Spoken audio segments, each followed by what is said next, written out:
This is Werner von Braun. Since ancient times, since the beginning of man's ability to think, he has gazed at the heavens and dreamed that someday he would travel through space to explore the moon and planets which have eternally captivated his imagination. Man's ancient dream of space travel has ended. It is no longer a dream but a reality, for at last man has in his possession the rocket. In the near future, a great rocket will thunder from the earth to carry man to the moon. What he will find there and on other countless planets he will eventually explore is not known. That he will be going, however, is a certainty.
The most imposing object on Earth today, the most talked about thing, the most dreaded, and in turn, the most promising of all earthly and man-made devices is the rocket. To some, it is an instrument of war whose foreboding shadow of fear blankets the earth. It occupies a place in the minds of all thinking men of every race and creed in every country. Indeed, the rocket is an instrument of war, for circumstance has dictated it to be. It stands sentinel for our way of life, a symbol of strength guarding the peace. It is standing near the cornfields of Iowa, scant steps from the beaches of Florida, in the deserts of Africa, amid the Alps, and in northern snow. It is waiting beneath the sea in giant submarines and flies eternal on the wings of great bombers. It is not a terrible thing, but a thing of great beauty, a symbol of protection to all men who are free, and a symbol of hope to all who dream of being. It stands like a giant finger to warn all who would seek our destruction, to leave us alone.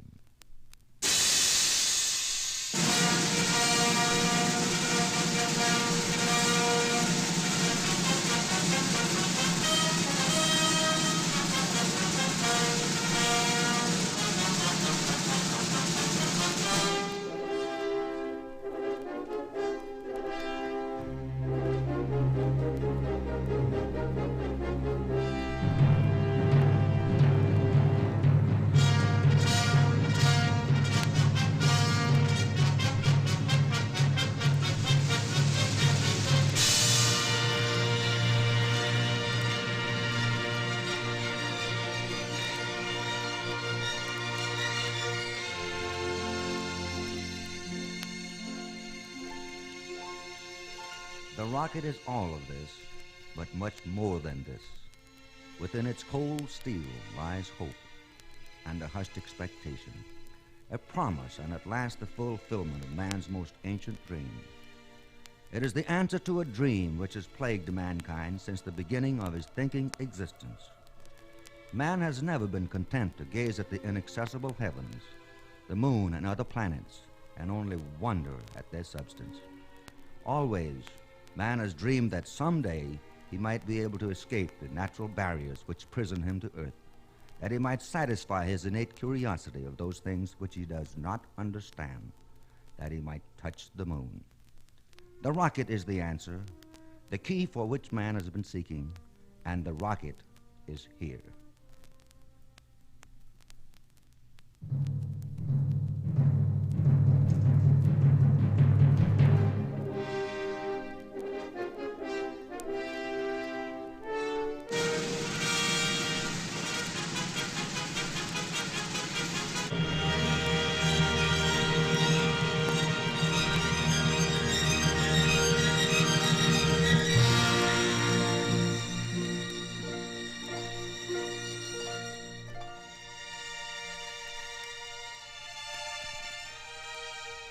Come with us. Leave your wheat fields. Leave your backstreet shops, your fishing boats. Leave your offices in the tall skyscrapers. Leave all that is routine and commonplace and come with us for a while. Come with us to where man has never been, but to where he will go, as certain as the passing of time. Come with us to the moon. The rocket is waiting.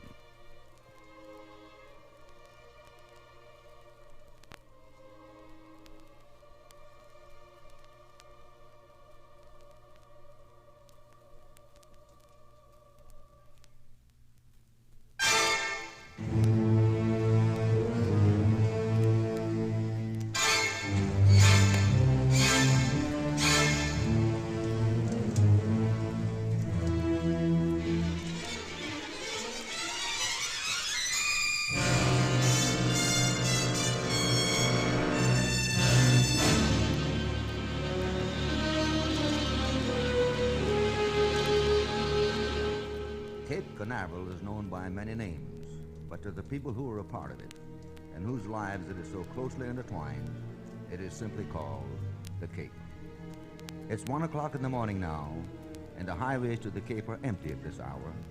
We'll enter through the south gate and drive along the narrow strip that connects the Cape to the mainland. There's a fine wide highway here, approaching the Cape in a long sweeping bend. To the right, and enclosed within this great bend, is a harbor, Port Canaveral, where radar ships and tracking vessels that monitor the rockets as they are fired over the South Atlantic are harbored, along with Coast Guard vessels and submarines and a fleet of fishing boats. As we drive closer, the towers of the Cape become more prominent. The towers stand in bunches like so many small compact cities, for they are brightly lit and are visible for miles. Searchlights are seen in the distance, and red warning lights on the tops of hangars and towers and water tanks. Suddenly, a large red light is flashing in front of us, and a small building is there between the lanes, and guards. We are now at the main gate, where we must stop for a security check. They look at our identification badges and at our faces, and we drive in.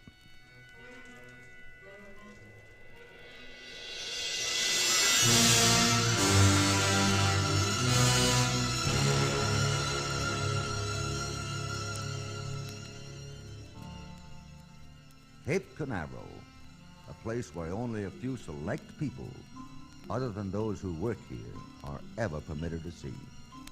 The towers, which seemed so miniature only moments ago, grow taller as we approach them. After traveling a mile or so, one realizes that the towers and various launching sites are laid out in one great semicircle along the eastern shoreline. We leave the main highway and go northeast along the outer drive near the beaches. Soon we are passing electrical transformers and the strange latticed steel structures of the radar and tracking installations. Then comes the launching areas for the rockets, with their round blockhouses, which look like turtles squatted down among the cabbage farms. Beyond each blockhouse is a rocket tower. All of these are off the main road in a little isolated areas to themselves and stand shining in the floodlights and full of activity.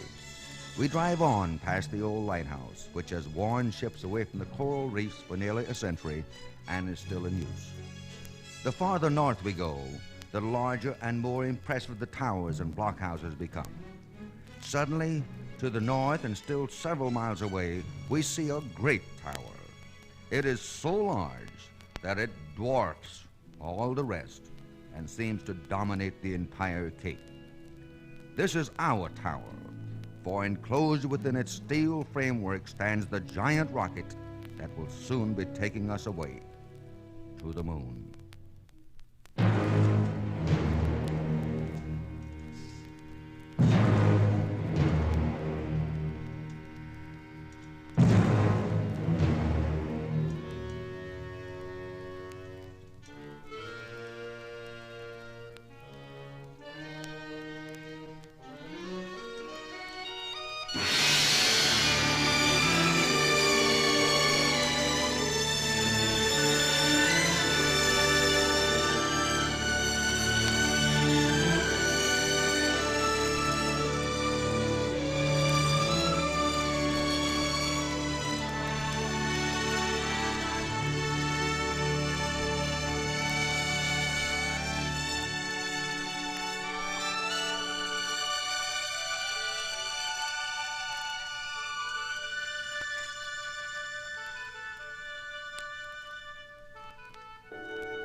None but authorized vehicles are permitted to enter the launching area, so we leave our car on the parking ramp and walk to the complex gate.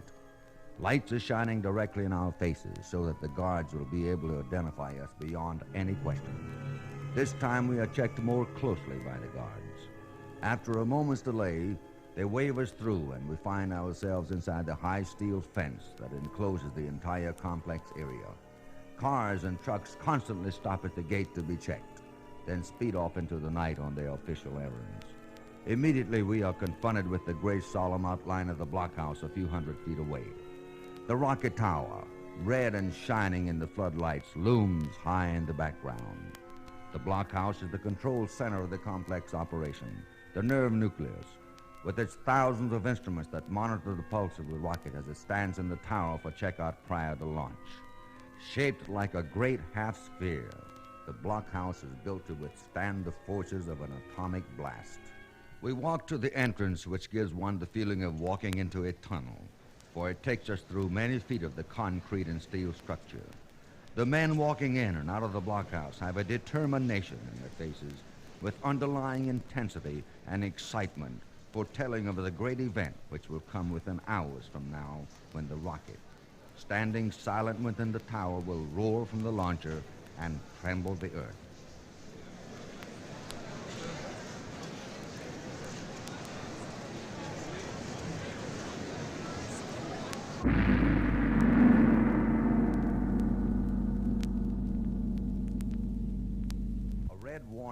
glowing above the great steel doors which block the far end of the passageway.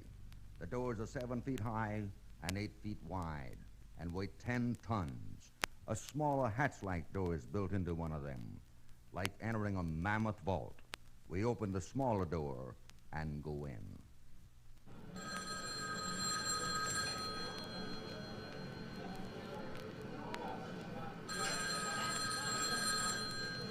Atlantic Missile Range, Cape Canaveral.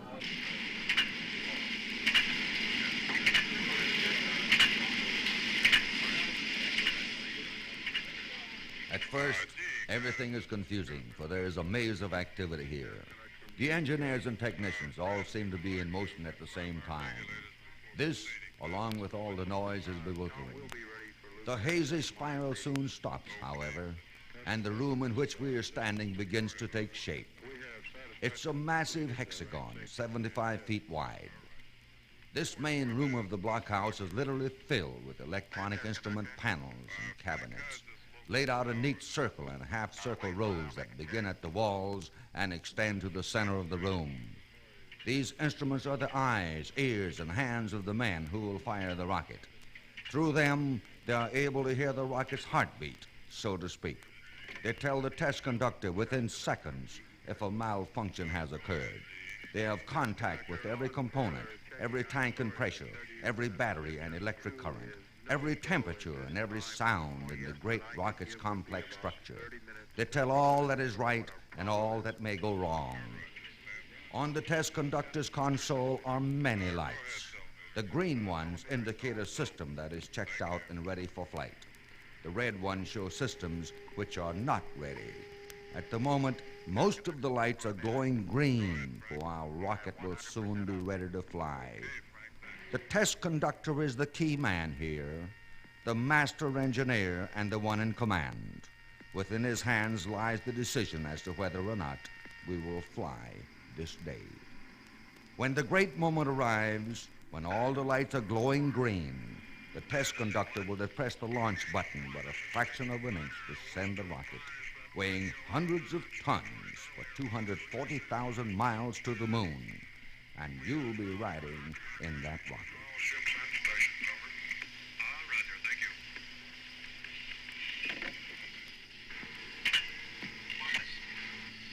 Mark. Water panel, periscope. Roger.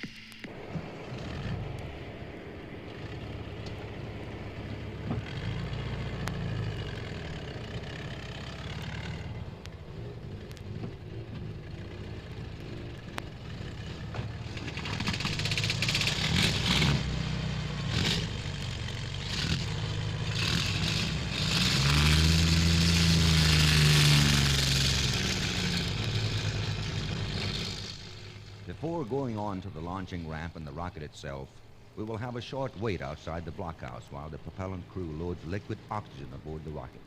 Many tons will be required for flight. Liquid oxygen, a substance so cold it stands at a temperature of 297 degrees below zero. Due to this extreme cold and the stress and strain it causes throughout the loading machinery, many strange and weird sounds are heard in that area. Much danger is involved during this operation, and many of the Cape's huge fire trucks are required to stand by should a disaster occur. We will remain behind a guarded roadblock.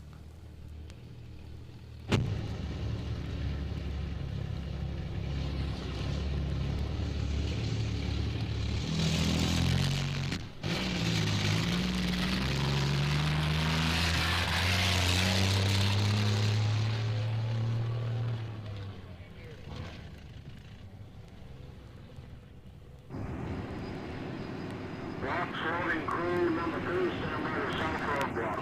Launch loading crew number 2, prepare to the south roadblock.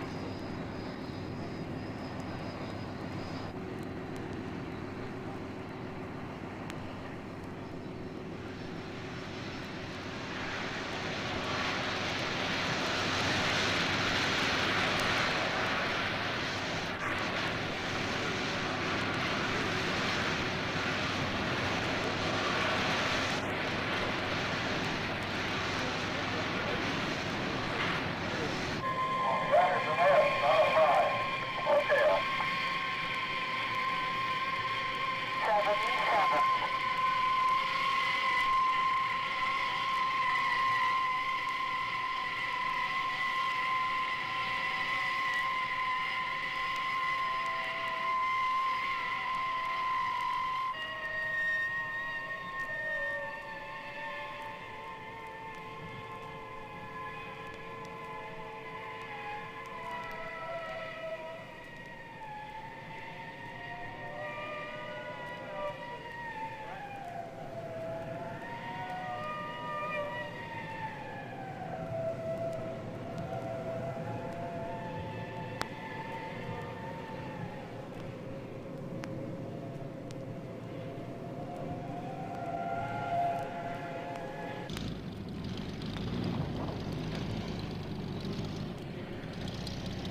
It's 1,200 feet from the blockhouse to the launching ramp.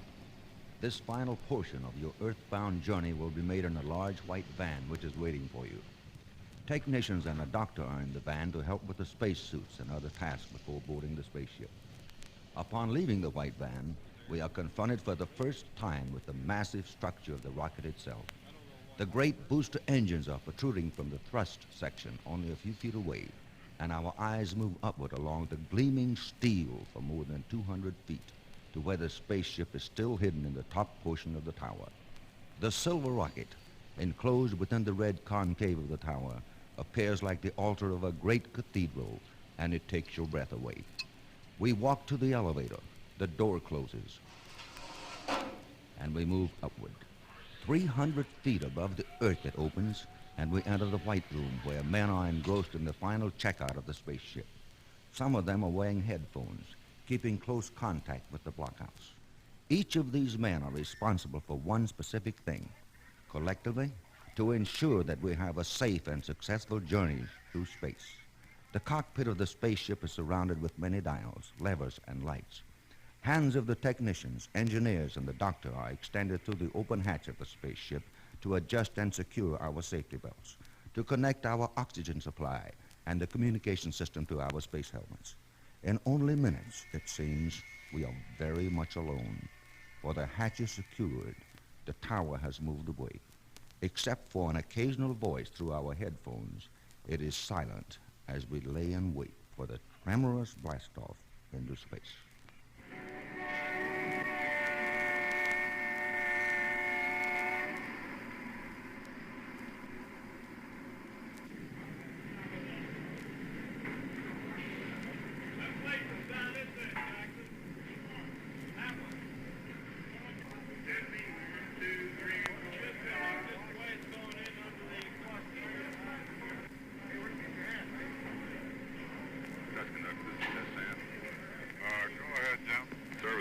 Secured the maintenance area. The crew are leaving by way of truck.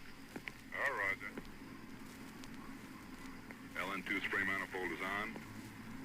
Test stand looks in pretty good shape, Tom.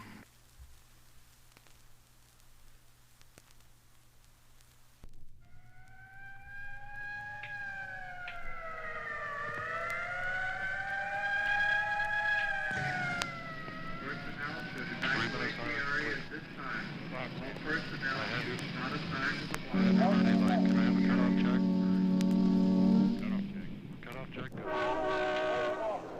all personnel not immediately needed during this operation retire to the blockhouse and ready room area. Test telephone switch to arm light on. Switching command to internal. Fuel tank pressure 60 lock 45. Roger.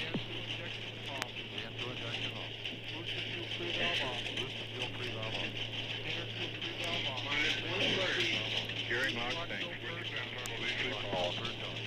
Minus 125. Switching calibrating the lock condition. Minus 120. Status check. Command on internal. Affirmative.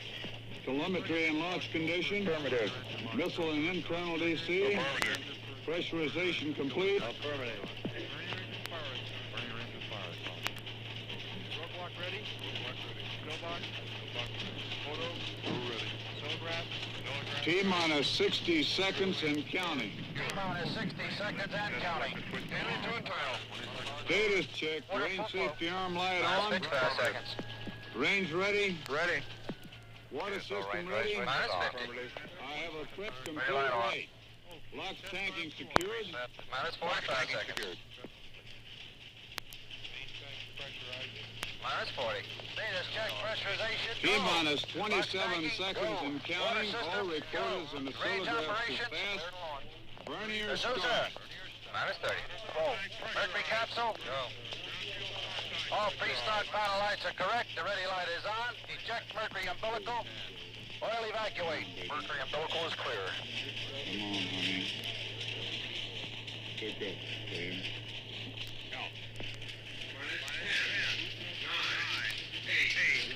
Ignition. Main stage. 4,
The radio and telemetry signals say all is well. You are now in the vicinity of the moon. The great ball has lost its luster. With every passing second, its rough, craggy surface takes on new detail. The sharp mountains and plains are as clear to our sight as the lines in the palms of our hands, though we are still thousands of miles away. There's no atmosphere on the moon, no clouds or mist to hinder one's view. It takes on a magnified look. The mountains and great expanse of plain, bathed in the almost white sunlight, are strangely beautiful. It would be so easy to forget where we are, that we are still traveling at a great speed and must prepare to land the ship, where no ship has ever landed before. In a few moments, the retarding rockets will ignite to decrease the ship's speed. The warning signal will tell when it is time to brace ourselves against the shock.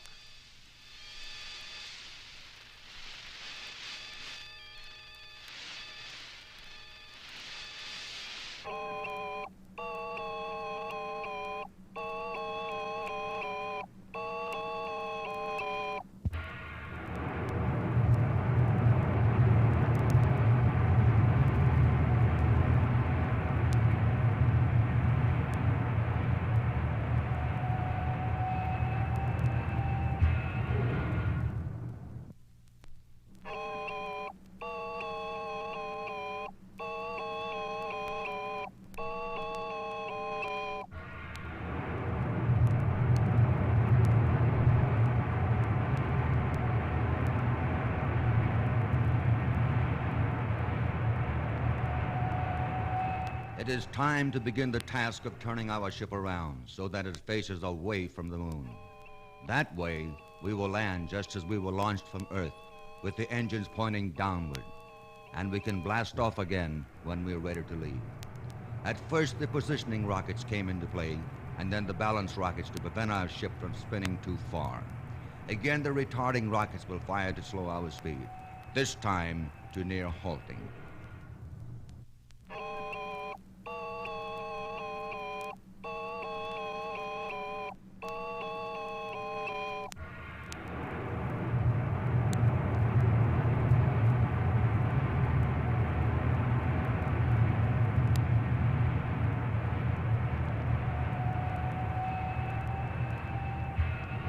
At last, the great test is here, for we must land. The question now is whether they've chosen the right spot. Scientists believe that most of the level plains of the moon are great pits of cosmic dust. Will we land in one of these deadly dust pits to be hollowed out by the thrust of our engines and swallow us forever beneath the surface? Or will we touch down on solid ground?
Everything is the same.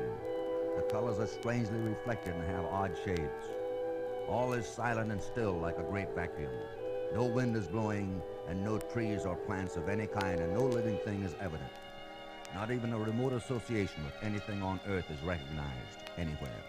The substance of stones and the ground on which we stand is strange and unknown to earth. Atmospheric pressure, forever present but unnoticed on earth, is absent on the moon, and without the pressurized suits, you would die. Without the tanks which are strapped to your back to maintain oxygen for your lungs, you could not survive, for the moon has no oxygen. The tall mountains are easily scaled with only a minimum of effort, for the gravity of the moon is but 1/6 as great as the gravity of Earth. It is burning hot in the sunlight and very cold in the shadows. Yet there is a strange, weird beauty here, wonderful mystery beyond each boulder and across every plain and mountain.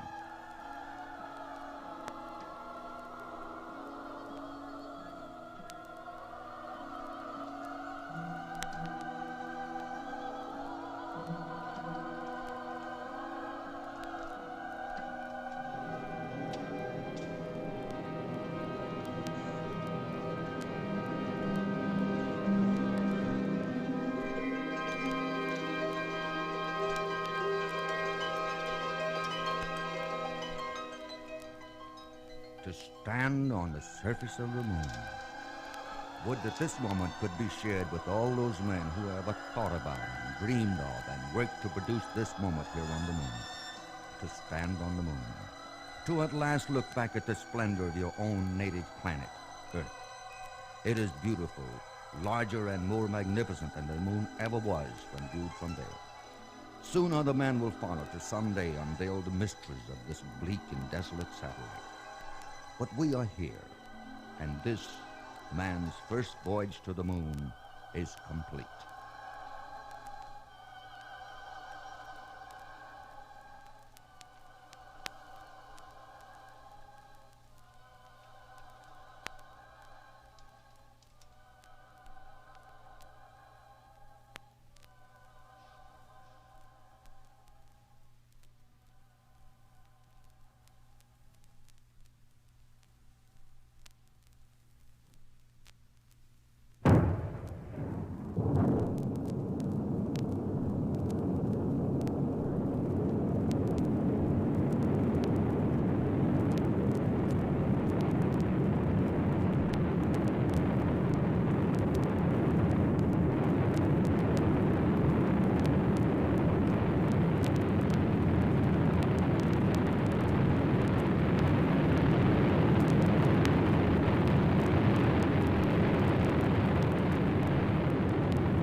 The rumble of the engines is heard once more.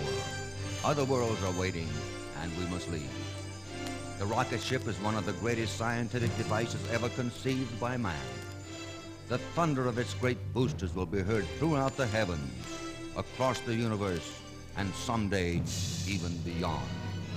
The voice of the rocket is the voice of science, the voice of hope, and the voice of our nation. Your voyage to the moon will be recorded forever in the hearts of mankind. It is a feat equal to the greatest, though the greater deeds are yet to come. This, our first journey to the moon, is only the beginning of the beginning of the beginning.